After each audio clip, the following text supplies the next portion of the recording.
Hello बच्चों, कैसे हैं आप सब। आशा करती हूँ आप सब मज़े में होंगे। तो आज मैं आप सबके लिए एक नया पाठ लाई हूँ, देशभक्त शास्त्री जी।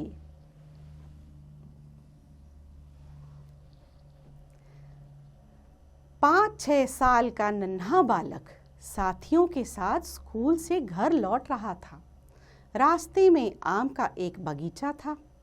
उसे देखकर बच्चों का मन हुआ, क्यों ना वहाँ जाकर कुछ फल तोड़कर खाए जाएं। सब बच्चे राजी हो गए। नन्हा बालक भी साथियों के साथ आम के बगीचे में चला गया। सभी बच्चे माली की नज़र से बचकर फल तोड़ने लगे, लेकिन नन्हा बालक चुपचाप एक कोने में खड़ा रहा। साथियों ने उकसाया, अरे बुत्सा क्यों खड़ा है नन्हे, तू भी क्यों नहीं तोड़ लेता 2-4 आम। लेकिन नन्हे के अंतःकरण में चोरी से आम तोड़ने की अनुमति नहीं दी। बच्चों, इस पंक्ति में 2 नए शब्द आए हैं, अंतःकरण और अनुमति। अंतःकरण मतलब आपके मन की आवाज़, अनुमति मतलब आज्ञा, परमिशन। उसकी समझ में नहीं आ रहा था कि वह क्या करे। इसी बीच गुलाब के एक पौधे पर खिले फूल पर उसकी दृष्टि पड़ी। बच्चों, इस वाक्य में एक नया शब्द है, दृष्टि। दृष्टि, दृष्टि का मतलब है देखना। आँखों से जो हम देखते हैं उसे हम दृष्टि बोलते हैं। सुंदर गुलाब को देखकर उसका जी ललचा गया और उसने गुलाब का फूल तोड़ लिया। तभी बगीचे का माली डंडा फटकाता वहाँ आ धमका। उसे देखते ही सभी लड़के भाग खड़े हुए, लेकिन नन्हे जहाँ का तहाँ खड़ा रहा। माली ने उसे पकड़ लिया और कहा, कहाँ है तेरा घर? चल, मैं तुझे तेरे पिताजी के पास ले चलता हूँ। नन्हे ने सहमते हुए कहा, मेरे पिताजी नहीं हैं। बालक का भोला चेहरा और सरल आंखें देखकर माली रुक गया।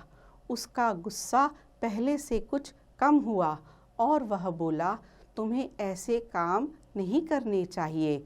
अच्छे बच्चों को साथी बनाओ, अच्छे बच्चे बनो। उसकी बातें सुनकर नन्हे को लगा जैसे माली के रूप में उसके जीवन की दिशा बताने वाला कोई गुरु उसके सामने खड़ा है। बच्चों, इस पंक्ति में एक नया शब्द है, गुरु। गुरु का अर्थ होता है अध्यापक, टीचर। उसने उसी क्षण संकल्प किया कि अच्छा बच्चा बनूंगा। बच्चों, इस वाक्य में 2 नए शब्द हैं, क्षण और संकल्प।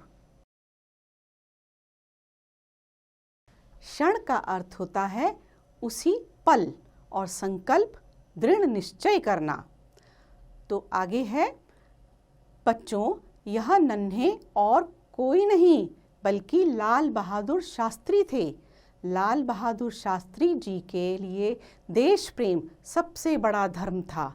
एक बार की बात है, जब वे जेल में थे, तभी उनके 4 वर्षीय पुत्र को टाइफाइड हो गया।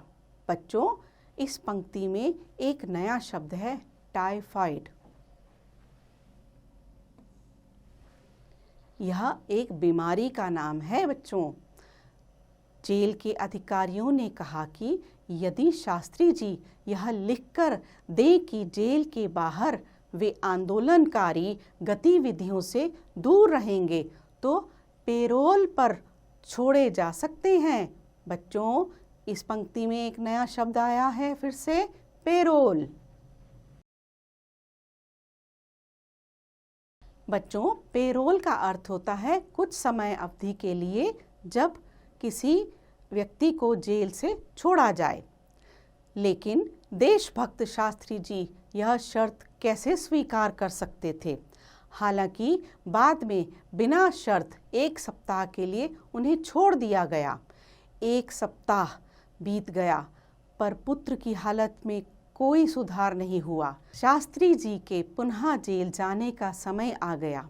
अधिकारियों ने पुनः संदेश भेजा, यदि शास्त्री जी लिख कर दें कि बाहर आंदोलनकारी गतिविधियों में भाग नहीं लेंगे तो उनकी पेरोल की अवधि बढ़ाई जा सकती है। पुत्र को तीव्र ज्वर में देख शास्त्री जी व्याकुल हो उठे। बच्चों, इसमें एक पंक्ति में तीव्र ज्वर, तीव्र ज्वर का अर्थ होता है बच्चों हाई फीवर, तेज बुखार। व्याकुल हो उठे क्योंकि साल भर पहले इसी रोग के कारण उनकी पुत्री की भी मृत्यु हुई थी। उनका पिता हृदय रो रहा था, लेकिन देश को सर्वोपरि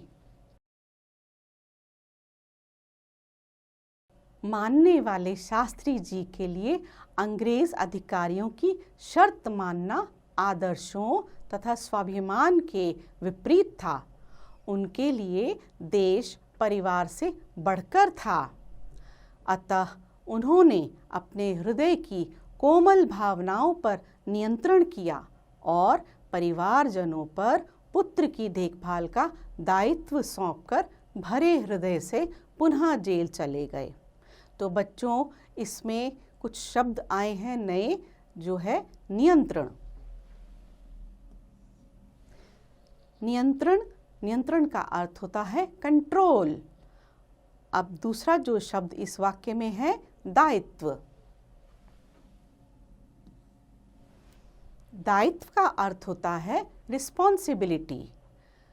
बच्चों, आगे चलकर लाल बहादुर शास्त्री भारत के दूसरे प्रधानमंत्री बने। प्रधानमंत्री के पद पर उनका कार्यकाल बहुत अल्प रहा, लेकिन अपनी ईमानदारी, सच्चाई, कर्तव्यनिष्ठा व सेवा भावना के बल पर उन्होंने देशभक्ति तथा उच्च आदर्शों की एक मिसाल कायम की। आज भी उनका नाम बहुत श्रद्धा एवं सम्मानपूर्वक लिया जाता है। मेरे प्यारे बच्चों, आप लाल बहादुर शास्त्री जी की इस कहानी से प्रेरित होकर अपने जीवन में भी अमल लाना।